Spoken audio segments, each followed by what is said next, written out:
Welcome. My name is Joshua Walker. I run the Turkey program over at the German Marshall Fund, and it's my distinct pleasure to welcome you on behalf of the Rumi Forum to this very timely, very important discussion with one of my favorite diplomats, who also happens to be a friend from the Republic of Turkey. Namık Tan doesn't actually need an introduction. You have his bio in front of you, but just some of the few highlights to kind of inform our discussion today that's going to be about Turkey, developments in the Middle East, and Turkish-American relations. You'll be reminded that before Washington, Ambassador Tan served as the Deputy Undersecretary of the Ministry of Foreign Affairs in Ankara. Before that, he was the ambassador to Israel. Before that, he served in both Moscow and Abu Dhabi. I had the pleasure of meeting Namik Bey when he was the spokesman for the yes. Foreign Ministry when I was there as a very young lad doing a Fulbright scholarship. And so I've had the pleasure of kind of watching Ambassador Tan throughout. And I think there couldn't be a more interesting time to discuss what we're going to be doing today. He's just returned from Turkey on yes. Vice President Biden's visit. So we're just going to have a moderated discussion back and forth, no kind of standing in front and lecturing at you. He wanted to make sure we had a discussion with you. So my job is to keep things flowing as quickly as possible. I'm going to try to have a discussion with Ambassador Tan for the first 30 minutes or so and then kick it off to the group. We have about 55 minutes is what I've been told. So I'm going to start with a set of questions and kind of bounce off of what Ambassador Tan says and then open it up. So Ambassador Tan, let's just start with the broad questions where we are today. You've just come back with someone who's not necessarily considered to be the closest friend of Turkey. Yes. Vice President Biden has a long history of having his records and being very public about his views on things. Can you give us the atmospherics of that visit and kind of generally the state of U.S.-Turkish relations? From the outside, there was just a meeting recently, the Turkish-American alliance you were also a part of. There was a lot of discussion of how last year things seemed to be at the worst we'd ever seen with U.S.-Turkish relations. Now things seem to be at an all-time high. You know, as an ambassador, what have you been doing right that leads us to where we are? Thank you very much, Josh. But before we go into that question, let me just express my appreciation and thanks and my gratefulness to Rumi Forum, Emre and his friends for giving me this opportunity to just come and just talk to you before such a wonderful audience and to just discuss the current issues. And also I should thank you personally as a good friend. I have listened to my own bio several times from many people, but it's always good to listen to it through the voice of a good friend, and thank you very much. Now, coming to our relationship with the U.S., I think, yes, you're absolutely right. Last year when I arrived in this country, I think after a decade, I was here last serving as a first counselor in early 2000s, 2001. Actually, I left 10 days before 9/11, and then I came to this country 10 years later as an ambassador. And when I arrived, nothing has changed, you know, in the sense that every complication, I don't know how to word it. I don't want to say problems, but there were some obstacles in our relationship. So they were there. Starting from, as you would all remember, if you look at and scan back the whole year, 2010, we see the Armenian so-called, the 1915 events, the resolution, and then we had the Iranian nuclear program, the differences, let's say the tactical differences that we have gone through. And then we had the Israeli Mavi Marmara incident, which was also, I think some negative reflections in our relationship. And then we had this missile defense issue of NATO. And then the year ended up, unfortunately, again with the attempt of a group of congressmen again to take this resolution, the Armenian resolution, through the Congress.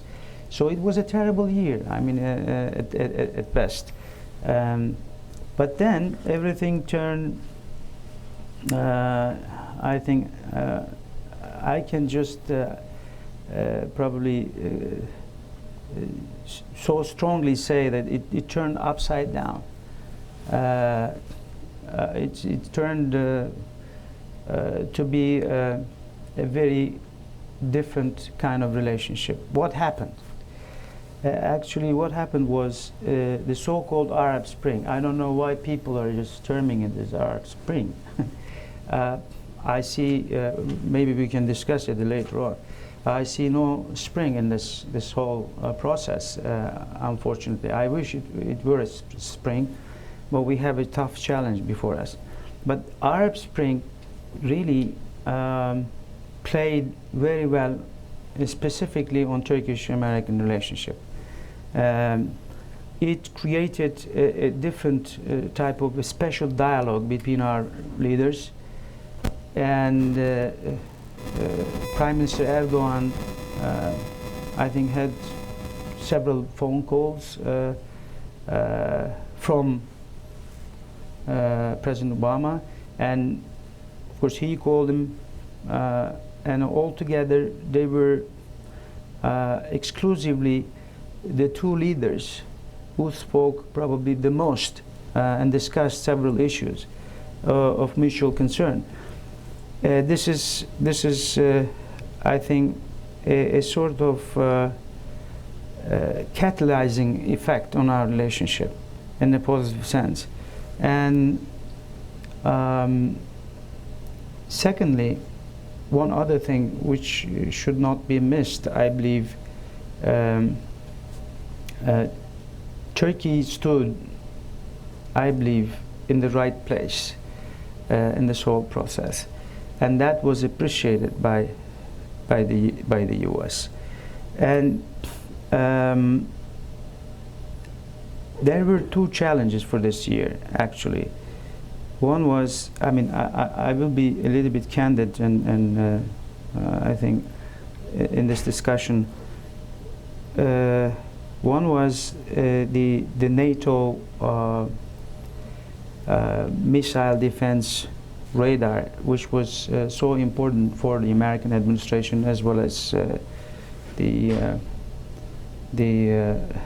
think NATO, as being I think allies in the same institution. This agreement of Turkey for the placement of that radar into the Turkish territory made another positive impact on our relationship. And the other challenge was the Turkish-Israeli relationship. We had put a lot of effort into it, and we were very transparent in communicating our efforts to our American counterparts here. So they had the knowledge of every detail, how much we have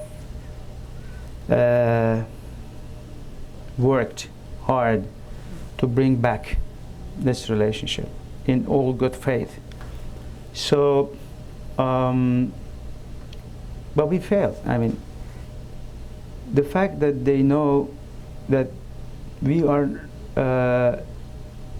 employed a lot of effort into it, actually, in a way, did not quite negatively reflected on our relationship. Mm.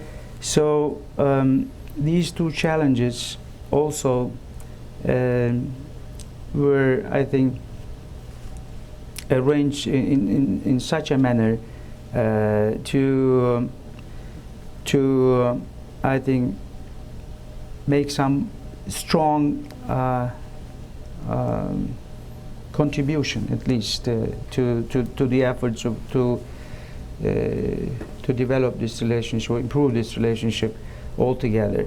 So we have come to this today, and for the first time in the history of our relationship, as much as I remember, correct me if anyone knows otherwise, but the President of the United States and the Vice President visited Turkey in one term. So Vice President Biden last year, when Prime Minister Erdogan offered to host the second entrepreneurship conference in Turkey, it was accepted, as you know. And but this, I mean, we couldn't put up the things together until the very end of this year. So since the election process or campaign already started, I believe President Obama couldn't make it to Turkey, but he sent his first deputy, vice president. And vice president was, I think very strongly, very strong in his messages, again in the positive sense, and he made it clear that at the highest level, at the strategic level, Turkey is crucially important to the United States. He was telling this almost on to every audience, everybody he met. I was accompanying him in every meeting. So I've been. I think that was a great thing for an ambassador to see such a level of I think interaction between the leaders, and of course I should be diplomatic. You have made some qualifications about him. I wouldn't make it, but yes, traditionally he was not always supportive about the issues related to Turkey. But this time, I can tell you, on every issue, he was strongly positive, strongly supportive, starting from fight against terrorism, which we believe is the most important thing now. Secondly, the situation in Iraq, which is in his expertise, one of his issues. Thirdly, the Arab Spring, and the other issues in the adjacent region. So it was an excellent visit, and I think Turkish side and the leaders, the political leaders he met with, were satisfied with the substance of the meetings. So let me bounce right off, instead of continuing down the U.S.-Turkey, we might be able to come back to that in discussion. You mentioned the Arab Spring, the so-called Arab Spring, Arab Awakening, and you made the point that Turkey seems to be on the right side, and indeed your Prime Minister was one of the first to call for Mubarak to leave, and even when some Western leaders and others had hesitations with Turkish policy, they seem to have come in line sooner rather than later at some points, whether it's the Libya policy. But you said you're not optimistic about what's happening, and you're kind of worried about the future. Where do you see Turkey's role here? Because it seems that if this had happened 10 years ago, we wouldn't have much discussion about Turkey other than the geographic dimensions. But now, as Turkey is a rising star, with great power comes great responsibility, which I can imagine as the diplomat charged with, kind of leveraging the tools of the state. How do you think about that in a way that might be slightly different than either civil society or maybe the international community as they look to Turkey to lead on areas that are very difficult, such as Syria, trying to figure out what Iran's new influence will be in this region, the different transitions that we see? What are some of those insights as we're watching? Excellent point. Look, I think you said I'm not optimistic. There is no difference between optimist or pessimist. The only difference is that optimists are luckier. That's what I can tell you about this whole subject. And you made a very, very important point. Why is Turkey so much important and so much influential in the region? Not only in this Arab Spring, but in everything. Look, for a country, I mean, look at the Turkish, the recent political history in Turkey. I mean, we have been able to create a very sound political stability, first of all. Secondly, it's coupled with, I think, economic stability. That together makes Turkey soft power or smart power. I mean, more than that, because we have a very, very able and very powerful army as well.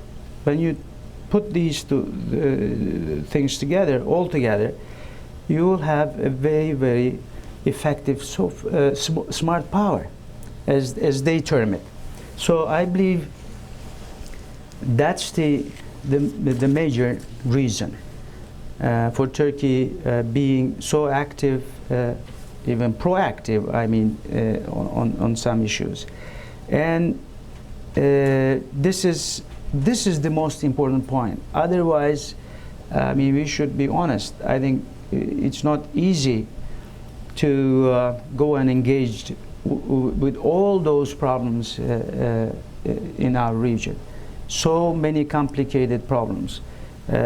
You can go, as I say quite often, clockwise or counterclockwise.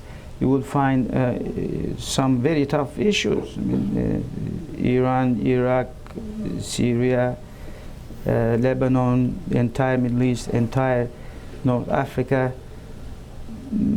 Afghanistan, Pakistan, Caucasus, Balkans, Russia, and everything, you know. These are very, very big issues. So, but Turkey was able to address and respond to those challenges. Why? Because Turkey itself is quite confident and is ready to use its influence in the right direction. Now, any change on the face of the earth, I think, is complicated, full of problems. There is no smooth change, especially the changes in this magnitude involve even greater, I think, challenges. So Turkey, so this is the primary reason why Turkey active in its region. Secondly, again, you made another good point. I mean, staying in the right, I think, side of the whole game. Why? Because Turkey has, from the very beginning, advocated the same things, that the same demands that are coming out of the people of those countries. Not the very important, not the administrations, but the people of those countries. What did they want? Let's look into their demands. They had very simple demands, you know. Freedoms, more, I mean, better life, more democracy, reforms. These were the demands of the people. So, and they want actually their democratic rights or their democratic demands to be accepted and addressed. So Turkey supported those demands. But Turkey, while giving this support, made some conditions. First of all, first and foremost, that those demands should come from the people. That we should be making sure that those demands are coming from the people. Secondly, those demands are made in a peaceful way. No violence. Thirdly, every transformation that could happen should have a legitimacy. Legitimacy both domestically and internationally. That's why we have never ever taken any initiative, which we have had several calls from several, as you might have heard, from all opposition leaders or some factions, this and that. But what is important for us is the legitimacy.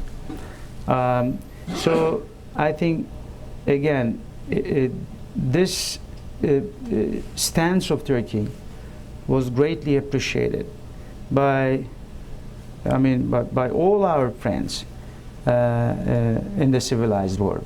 So that's why Turkey, I think Turkish experience had another dimension. I think that should not be overlooked. I think this is also very important. Now, Turkey is a country, the only country, again, on the face of the earth, I can challenge you on that, that has made possible that democracy can go along with modernity. It's the only country which has direct and strong connections to all Western institutions, including, of course, NATO, European Union, European Council, OECD, all Western institutions. There is no other country. So Turkey's role is unique. It's not. It's an Islamic country with all Western values cherished and strongly advocated. So if you think of this whole equation, then you would understand why it makes Turkey unique in its role to play in this process. So as kind of the spokesman in Washington who represents Turkey's view, I'm sure you hear this a lot, but let me reflect it. There's a feeling, and the discussion we have ever since the beginning of this year is that Turkey's strategic importance has risen. As a result, there's a convergence of interest with the United States. The one missing piece is Europe. And we talk about the Arab Spring. We should also talk about the European fall. Greece, Italy have seen their leadership fall. We've seen mass protests. This is a kind of a Mediterranean phenomenon in many ways, and Turkey finds itself right in between. And the rhetoric coming out of Ankara sometimes, and particularly out of certain quarters who say, hold on, Europe, we're there, we're going to come to the rescue. The proverbial sick man of Europe is no longer sick anymore. In fact, it may be the dynamism that Europe needs. It leads people to say, well, why does Turkey even pursue that anymore? What's the value in that when Turkey has this potential? What are your arguments to these circles? No, very good question. Again, thank you for that. Look, Turkey is, this is a fact. I'm not just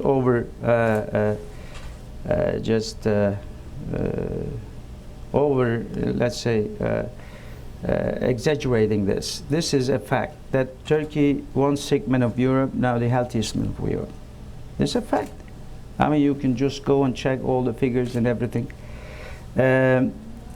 However, why then this ailing Europe, or Turkey should need ailing Europe? We don't look at this issue from that perspective. And I believe we are after EU not simply for becoming a full member to EU. This is not the fact. Anyone who takes it from this perspective would really make a big mistake. We are after the values. Okay? We are after the values that EU represents. We want those values for our people, not for being a full member to EU. So we are after those values. You may ask another question, look, why then you cannot make those values to be cherished in full in your country, then I might ask you another question. I think a counter question, that you go on to diet, or decide to go on to diet, right, every day, but you never practice it. I mean, this is very, very difficult. But when you have a dietitian or a coach, then somewhat you can just go along with it, and you can lose weight. So this is, if we just put this analogy together with our own process towards EU, then EU is sort of our dietitian.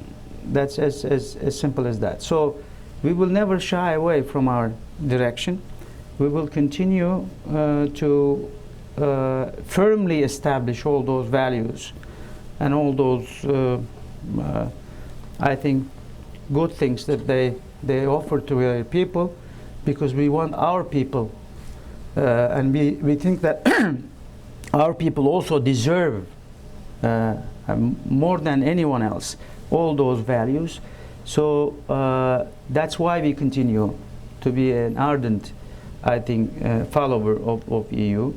And it takes a strategic and big thinking to accept Turkey into the ranks of EU. This should be, I think, known.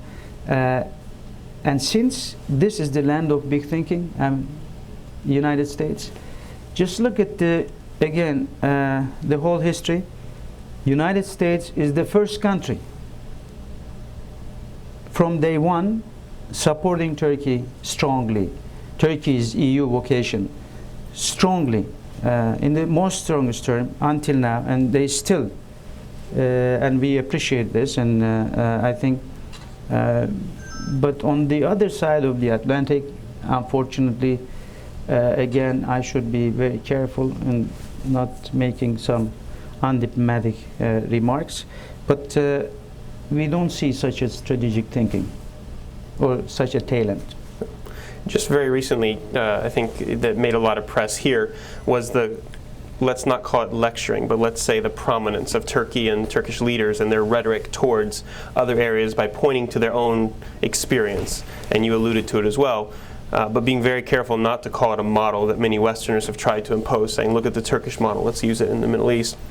I want to draw you into a discussion that might be slightly dangerous for a diplomat to do, but it's the interlinking between domestic and foreign policy.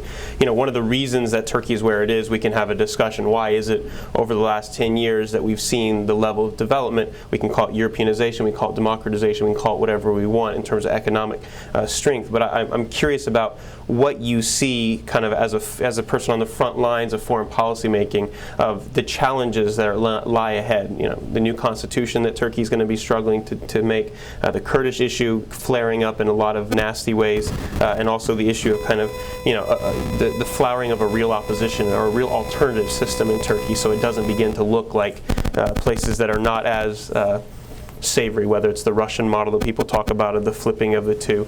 You know, I was wondering if you can challenge and take on some of those critiques that I'm sure you hear often. Well, we never, you wouldn't find any statement from any Turkish leader that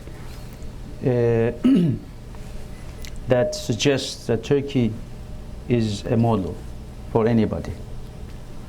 You wouldn't find it. So actually, since most of the countries who are trying to transform themselves see Turkey or inspired from Turkey, so Turkey, and I personally think as well as such, that Turkey cannot be a model in the sense that are perceived in some circles, but Turkey can be a source of inspiration. That's a different thing. It's a very, very different thing. So you should be careful in presenting Turkey's role. But Turkey is not just doing all those things to create a model for others. The models those countries would like to live in will be the models that will be structured by their own people. So we cannot just act on behalf of the peoples of all those countries. They have their own choices, they have their own way to go, but we do everything for our own people. So, but some people come and get some inspiration out of it, that's fine. So Turkey today, of course, I think really covered a lot of ground in a very short time span.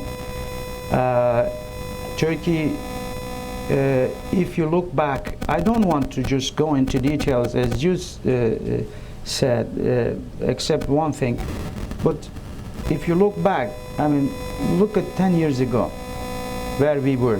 It's very simple. You can look into every single fact. I mean,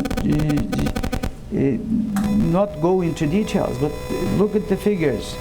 Look at the life in Turkey. Look at the wealth in Turkey that's created. Look at the stability on both counts, you know, both political and economic. So you can see Turkey, there is a different Turkey now, a new Turkey. Everything is evolving in the positive direction, and this is not a self, let's say, serving statement.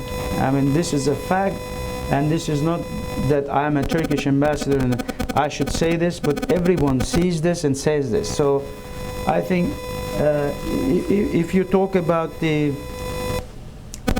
most important challenge, because some of the things that you listed, I think they are a little bit political, so I should stay away from them. But I believe the most important challenge now Turkey has or should look into is that we should stop this very, very important irritant on our way. That is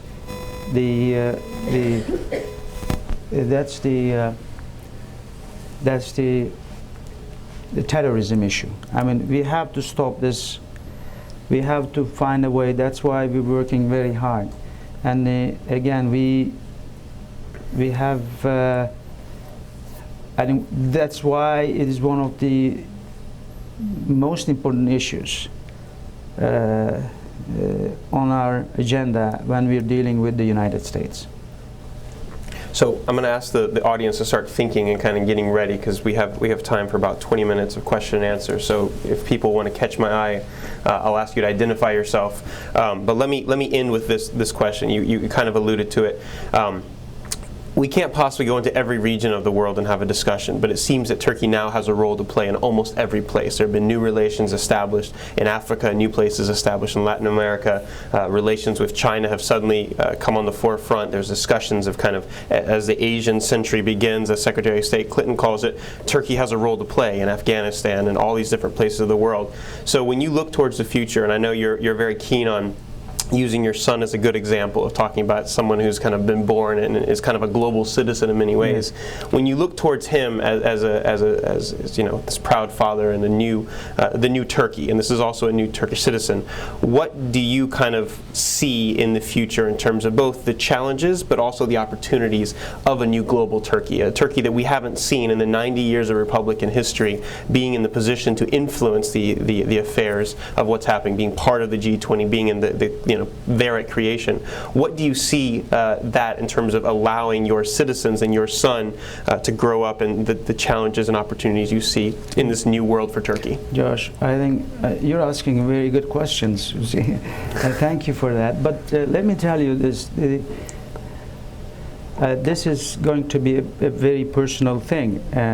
This is my own, I think, view. The most important challenge before us is to keep this economic and political stability sustainable. We should keep this it is the biggest of all challenges. I mean, this is just every human being has two legs. You see, I mean, you can stand on one leg, but if you have the two legs healthy, then you're more stable. So this is a kind of similar to what it is for you as a human being.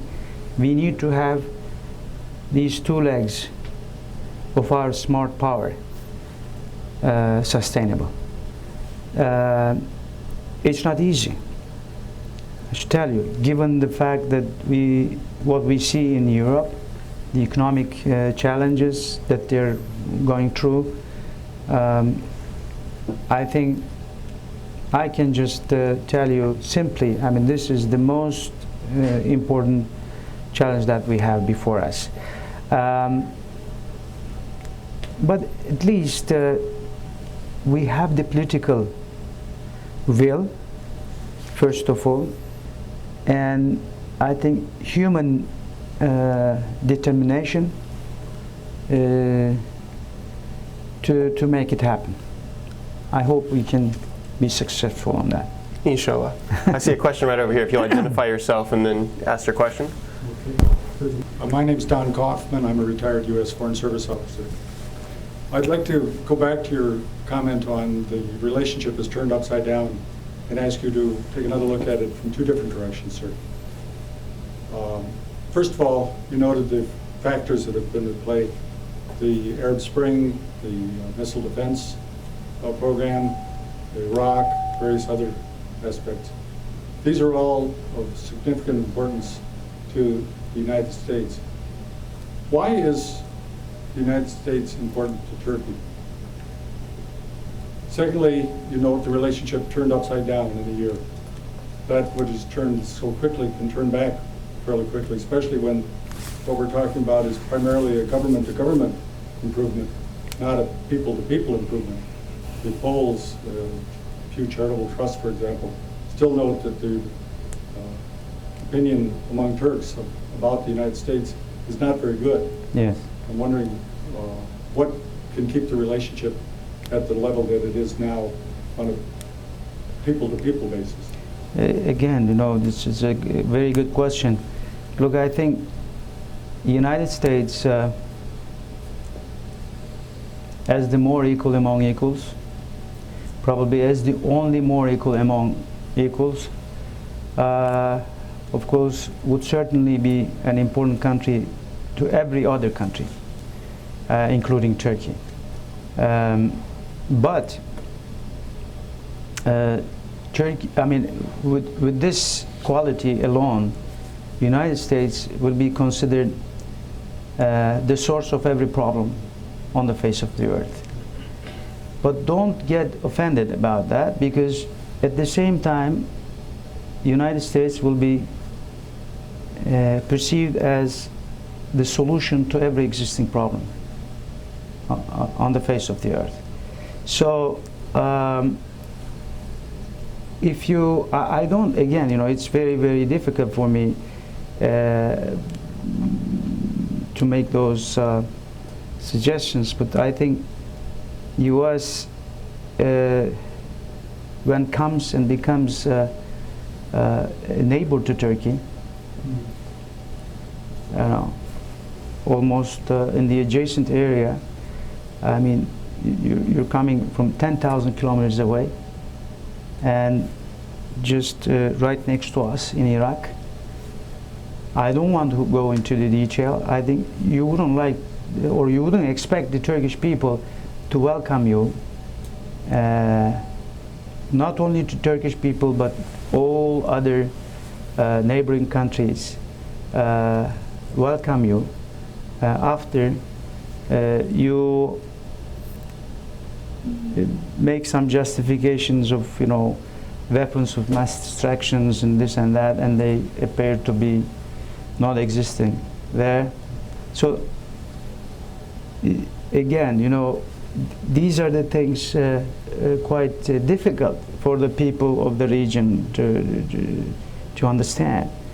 However, there is another thing. I mean, maybe you say you come to the region to bring democracy and to let's say to teach in respect to the peoples of the region what those values are that stand for democracy. However, again, this is a wrong, I think, thing to suggest people. I mean, it's not just a cup of tea type of thing. No? Just you put some democracy into a cup and stir it and drink it and become a democrat. So it takes a lot of effort. It takes ages. Look what's happening today. So this could be, I think the same analogy could be made for other parts of the world. So when people see United States, they do not see the people. They see the policies of United States.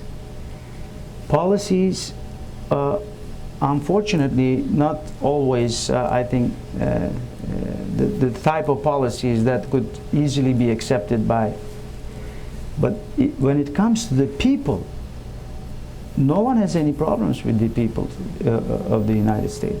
No one has any problem, especially, of course, in Turkey.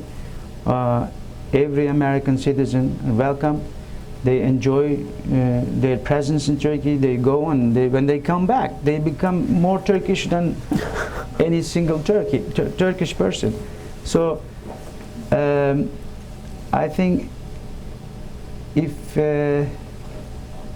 you're talking about the image of the United States, so you should check into the policies first, not questioning your own personal, physical being. So in that sense, I believe, again, your engagement, especially in the Islamic world, or towards you're extending your hand to the Islamic world, at least I think was a very, very right decision. And in that, Turkey could be very instrumental. As an Islamic country with Western values, that's why I started. I mean, tried to, I think, allude to that in the beginning of my speech. That the United States has seen that. That's why our relationship is much closer than it were before. One challenge that you, I think, pointed out, which I agree. I think the relationship was terrible or awful or very complicated last year. This year we are, I think, if we use we are to using the word spring, it should be used for our Turkish-American relationship. I mean, yes, we have a spring now. So this dramatic change could be reversed. I mean, that's the challenge before us. Could be reversed. I mean, but it is a two-sided thing. Not only Turkey should do certain things, but the U.S. also should be careful in taking its part and moving in that direction. We have the lady in the very back. Hi, my name is Ilhan Çağrı, loosely connected with the University of Maryland, or Ilhan Kagri, depending on how you pronounce the word. The question I have is regarding the religion issue. And I just got back from Turkey. There's been a lot of debates, both within Turks, within the Turkish community and the expat community in Turkey. And I think part of it comes from Turkey, or I see Turkey as wanting to be at the forefront of a lot of movements. And one of the movements, I think, is this new movement of a new dialogue on religion, and that means all the religions of the world, but particularly with respect to Islam. I see movements inside Turkey of saying, well, let's take some of the cobwebs off of old Islamic interpretations, let's really take a new look or a fresh look at Islam. Do you see that as happening inside Turkey?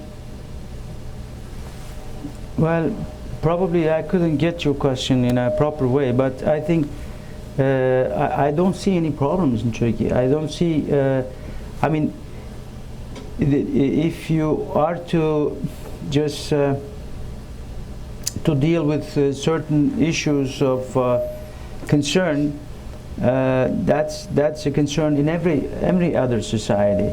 No. You know, probably I couldn't get your question. So my question was broader than that. My question is that there's now a dialogue. Turkey wants to, there should be a dialogue, a new dialogue on actually taking a look at the various religions of the world. And that Turkey wants to be at the forefront of taking a look at Islam as, you know, a century, let's say, of yes. And now I get fresh perspective. Now, look, why are we doing that? Let me just go back to, again, to the start of our discussion.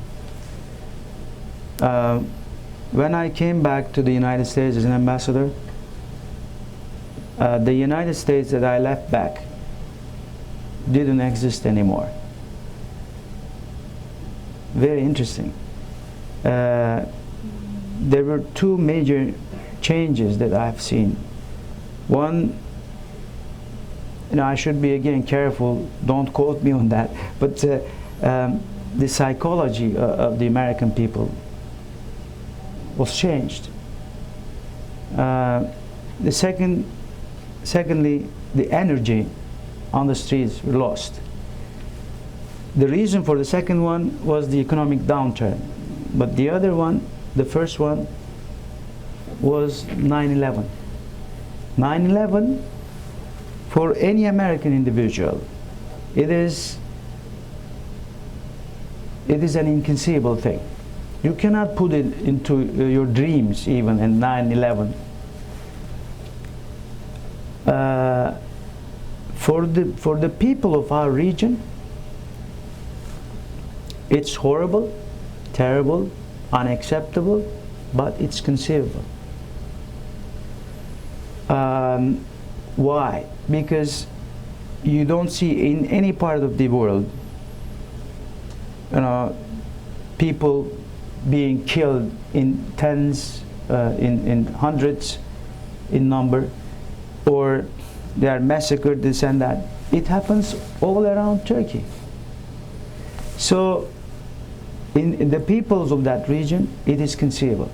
So let's again, I think if we put it in a more dramatic way, if it were the aliens who did it, then it would have been inconceivable to us, but quite conceivable to you. Because, you know, who created this Star Trek and this alien, the thing alien, you know, we didn't know nothing about those things. And if an alien comes in now, I'll be scared, you know, to my death. And it's, but maybe you would come to terms with it. So what I'm saying here, this has created a lot of, I think, trauma over the people. Again, you know, speaking publicly, but for instance, my son, and you refer to my son, I couldn't get visa to my son. When I was appointed as an ambassador, I sent the passports of my children and my family, and the passport returned back. They said, well, he cannot be issued a visa. I said, I picked up the phone, I called the American ambassador. I said, this is Jim Jeffrey, now your ambassador in Iraq. I said, is this a joke or is this something real? He said, no, it's not a joke. I mean, it's real. Then I said, I'm sorry, but I wouldn't be quite easily go to your country and serve as an ambassador. If you don't issue this visa, then forget about it. And in a couple of hours, they changed everything. Apparently, what he did was, he was supposed to, because he lived here 16 years, and he's 25. So, so he should, after finishing the school here, he should just fill some forms and submit it to the administration of the school, and that should be filed to the Homeland Security, and he didn't do that. So I said, that creates an erratic departure. I learned this through him. And I said, what is this erratic? I mean, if he did this, does this qualify him to be, his name to appear in the list of forbidden people to enter in this country? So this psychology, why this trauma has happened, because of the fact that this the 9/11 thing. 9/11, what was behind the 9/11? The American people are very polite people. I mean, they don't say this, but what is looming behind is Islam. So that's why U.S. wanted to expand its engagement with the Islamic world. Okay? So why I just told us all this history? For the same purpose that Turkey thinks that in order to prove this whole discussion or arguments that the clash between civilizations and this and that, I think the fates come more closer in understanding each other in a more effective way. That's why we think that we started this initiative, the dialogue between civilizations. As you know, Turkey is one of the pioneers of it, and we have just put it into as a UN initiative. We're just hosting many summit meetings about it, and I think the upcoming one is very soon. So that's the reason, I mean, why we think that interfaith dialogue is important. That's why some meaningful engagements between the civilizations are important. That's the reason. Please, the gentleman right behind.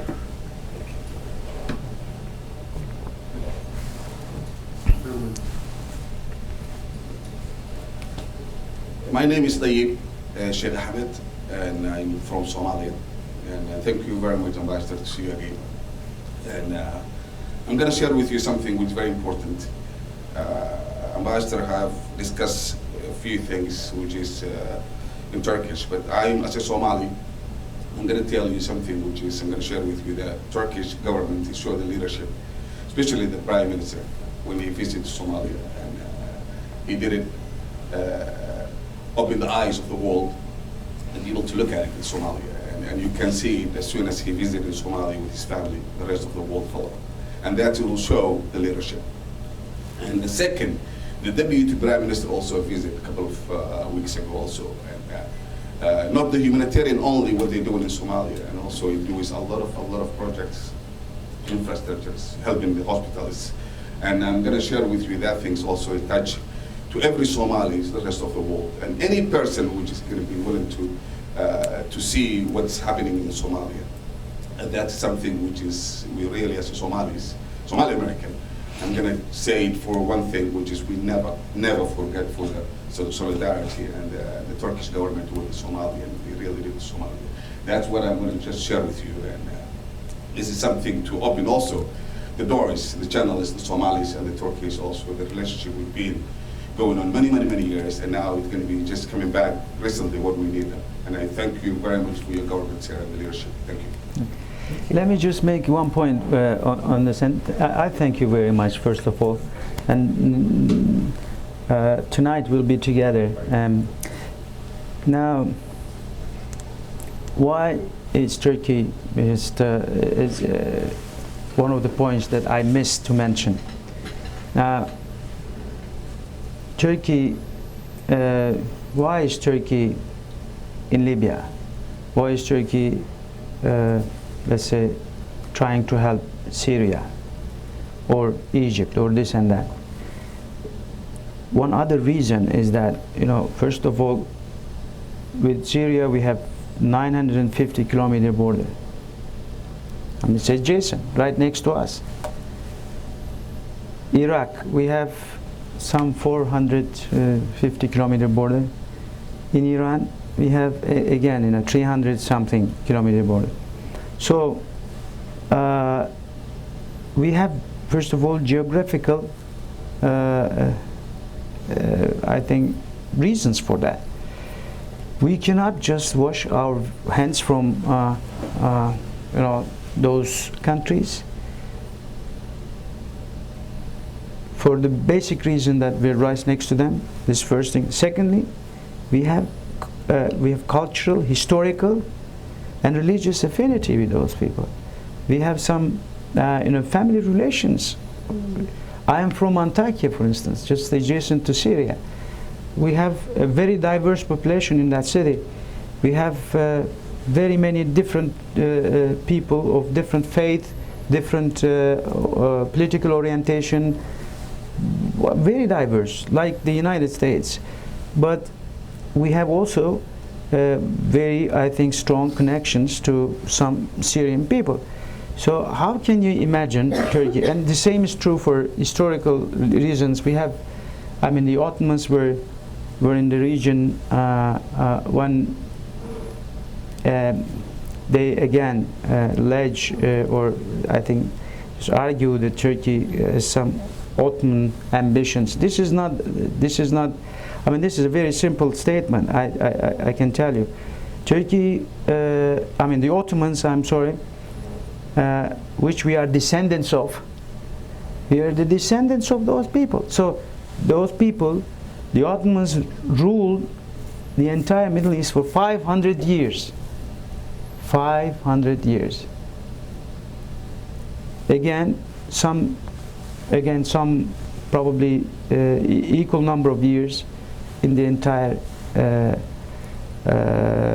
North Africa. So this, in a way, compels us to deal with the problems, or to help the peoples of those countries to overcome those problems. This is another very important fact. And so what he says is that why Turkey has gone to Somalia, not for any other reason, but for I think the sake of our all history, our togetherness. If you go back, you will find our traces in Somalia everywhere. So we thought we should go there. If we have the power to help them, we should go and help them. Today, ladies and gentlemen, if you do not share the benefits of anything, you cannot just put a stability to nowhere. It is true for this Arab Spring as well. Why this Arab Spring? We have to share. We have to share. If we can, we have something to share. We should share it. Both we should share the political benefits. We should share the economic benefits. We should share with the peoples. I think. Those values as well. If we dream of a world without any challenges, this is nowhere in our reach. So we should not depress ourselves. We should just be optimistic. We should work together for our own future, a better future. So with that, I want to thank the ambassador and each of the audience members for participating. You want to say anything at the very end? Or thank you very much for joining us. Let's welcome and thank the ambassador once again. Thank you, Josh. Thank you so much. Thank you.